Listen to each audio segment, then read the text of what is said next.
আসসালামু আলাইকুম।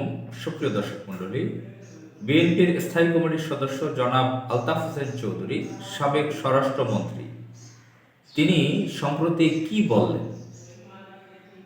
আমরা একটা ভিডিও মাধ্যমে দেখেছি, তিনি 1 সেপ্টেম্বর 2024 পটুয়াখালীতে জেলা বিএনপির এক সভায় তিনি একটি বক্তৃতা করেছিলেন।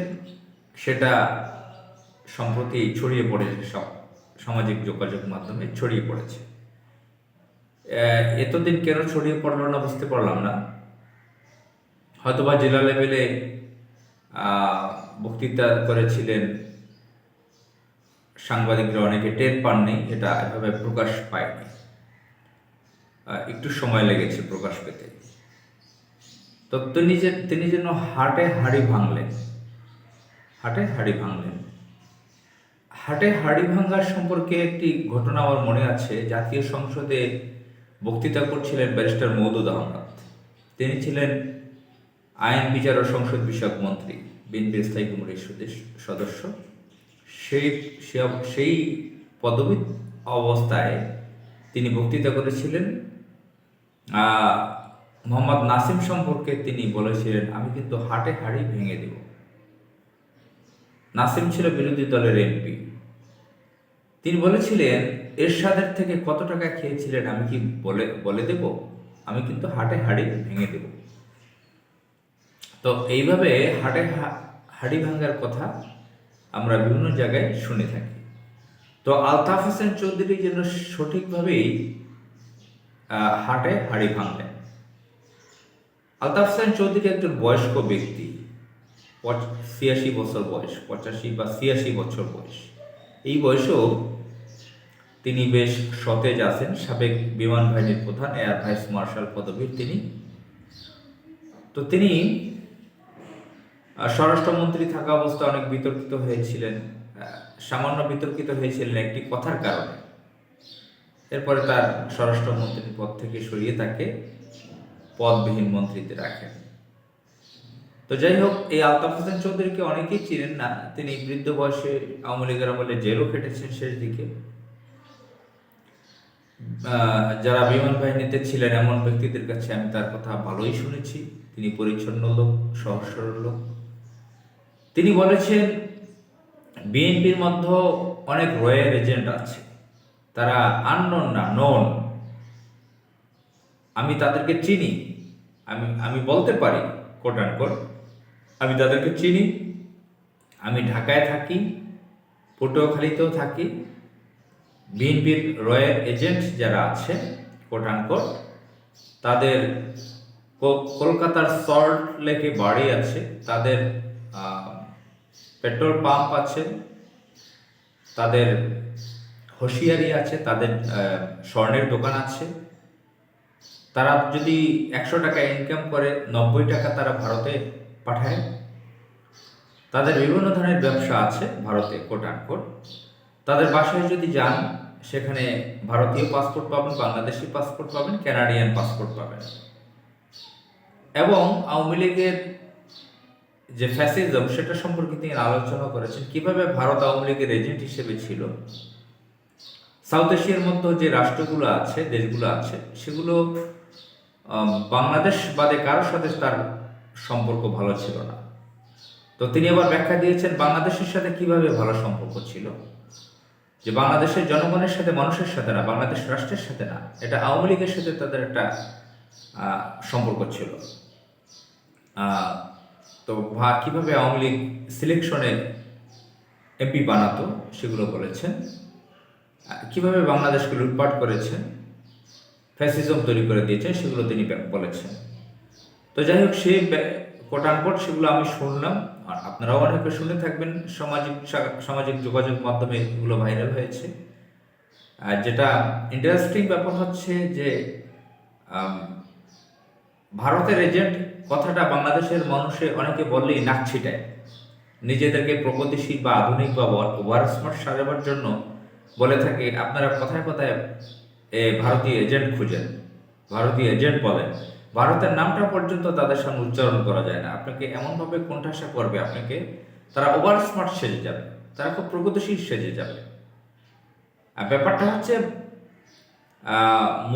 বাংলাদেশ সহ সাউথ এশিয়ার দেশগুলোতে ভারতের গোয়েন্দা সংস্থা রয়ের প্রচন্ড রকমের আধিপত্য। এটা আলতাফ হোসেন চৌধুরী তিনিও বললেন যে সাউথ এশিয়ার দেশগুলোতে কিভাবে কার্যক্রম চালায়। এই ভারতের রয়ের সম্পর্কে বাংলাদেশের অনেক লেখক বুদ্ধিজীবীরা বইও লিখেছেন, যেরকম আবু রুশদ ভাই ওর বই লিখেছেন কূটনীতিক, আর অনেকে লিখেছেন। তো RAW রিসার্চ অ্যানালাইসিস উইংস, এটা কানাডায় পর্যন্ত গিয়ে মানুষ মেরে ফেলে। আপনারা জানেন কিছুদিন আগে কানাডার সাথে ভারতের কি সম্পর্ক হয়েছে, সেখানে একজন স্বাধীনতাকামী মানুষকে তারা মেরে ফেলেছে। হোয়াইট হাউসে, বিশ্ব ব্যাংকে, সেখানে পর্যন্ত তারা তাদের বিভিন্ন ধরনের গোয়েন্দাগিরি রয়েছে, IFM রয়েছে পৃথিবীর বিভিন্ন জায়গায়। তো গোয়েন্দাগিরি একটা রাষ্ট্রের থাকবেই, এটা মৌলিক একটা বিষয়, কিন্তু তারা যেটা করে এটা সন্ত্রাসীর অংশ। তারা সাউথ এশিয়াগুলোতে চরম গোয়েন্দাগিরি করে, বিশেষ করে মুসলিম দেশগুলোতে। বাংলাদেশে সেটা সর্বোচ্চ পরিমাণে সাউথ এশিয়ার মধ্যে, এবং এটা আলতাফ হোসেন চৌধুরীও বলেছেন, সাউথ এশিয়ার দেশগুলোর মধ্যে ভারতীয় গোয়েন্দা সংস্থা চরমভাবে বেপরোয়া, কোট আনকোট। আলতাফ হোসেন চৌধুরী 86 বছর বয়সের একজন ব্যক্তি, তিনি স্ট্রোক করেননি। হয়তো 50-40 বছর বয়সেরও অনেক ব্যক্তিরা স্ট্রোক করে, প্যারালাইজড হয়ে যায়, নিউরো স্ট্রোক করে, ব্রেন স্ট্রোক যেটাকে বলে। তো তিনি কিন্তু সুস্থ আছেন। তিনি এয়ার ভাইস মার্শাল পদবীর লোক, বিমান বাহিনীর প্রধান ছিলেন, স্বরাষ্ট্রমন্ত্রী ছিলেন, বিএনপির স্থায়ী কমিটির সদস্য। তার কিন্তু নলেজ, জানাশোনা কম থাকার কথা নয়, অনেক জানাশোনা থাকার কথা। তিনি দায়িত্ব নিয়েই কথাগুলো বলেছেন। আর আমরা শুনে আসছি অনেক দিন যাবৎ বিএনপির কেন্দ্রীয় নেতাদের অধিকাংশই হচ্ছে ভারতের রয়ের এজেন্ট হিসেবে কাজ করে। এবং আপনারা দেখেছেন কিভাবে ভারতে গিয়ে আমির খসরু মাহমুদ চৌধুরী, ডক্টর মঈন খানের মতন এলিট শ্রেণীর লোক, উচ্চ একাডেমিক শিক্ষিত লোক, ভারতের বিজেপির সাধারণ সম্পাদক, সেখানে স্বরাষ্ট্রমন্ত্রী, নামটা খেয়াল আসছেন, একজন সন্ত্রাস, তার সামনে মাথা নতজানু করেছে, কিভাবে মাথা নুয়ে দিয়েছে, যেভাবে রুকু করে সেভাবে মাথা নুয়ে তার সাথে কথা বলেছে নতজানু হয়ে, এবং কিভাবে ভারতের তারা পক্ষে কথা বলে, কিভাবে ভারতের দালালি করে, এগুলো আপনারা নিশ্চয়ই লক্ষ্য করেছেন। ভারতের দালালি করে, ভারতের গোয়েন্দা সংস্থার সাথে কাজ করে বিএনপির অনেক নেতা আছে, সামরিক বাহিনীর সাবেক কর্মকর্তা যারা বিএনপিতে আছেন, তাদের অধিকাংশই হচ্ছে সেই রয়ের এজেন্ট হিসেবে কাজ করে, এমনও কথা বাজারে আছে। তো যাই হোক, আজকে ভারত চরম পর্যায়ে ভারতের দালালি করতেছে, বিএনপি চরম পর্যায়ে ভারতের দালালি করতেছে, সেটা ফুটে উঠছে মানুষের কাছে। এই জন্য সন্দেহ বাড়ছে। আর এই সন্দেহের তালে তালে সন্দেহটা যখন চলছে চরমভাবে, তখনই আলতাফ হোসেন চৌধুরীর 24 সালের সেপ্টেম্বরের বক্তব্যগুলো চলে আসছে, প্রকাশ্য আসছে। তো যাই হোক, আমাদের সাবধানতা অবলম্বন করতে হবে। আমরা চাই বিএনপি ভুল শুধরে, বিএনপির চেয়ারপারসন বেগম খালেদা জিয়া, তিনি সুস্থ আছেন, যদিও ওভাবে হাঁটাচলা করতে পারেন না, তার ছেলে তারেক রহমান, তাদের উচিত শুদ্ধি অভিযান চালানো বিএনপির মধ্যে। ভারতের গোয়েন্দা সংস্থার সদস্য, এজেন্ট যারা আছে, তাদেরকে বের করে দেওয়া, পরিচ্ছন্ন করা, বিএনপি যাতে একটি দেশপ্রেমিক রাজনৈতিক দল হিসেবে মানুষের কাছে পৌঁছতে পারে সেই ধরনের তৈরি করা, যাতে পলিটিক্যাল পার্টি হিসেবে যুগ যুগ ধরে এটা টিকে থাকতে পারে এবং মানুষের কল্যাণে কাজ করতে পারে, এমনভাবে তৈরি করা উচিত। আসসালামু আলাইকুম।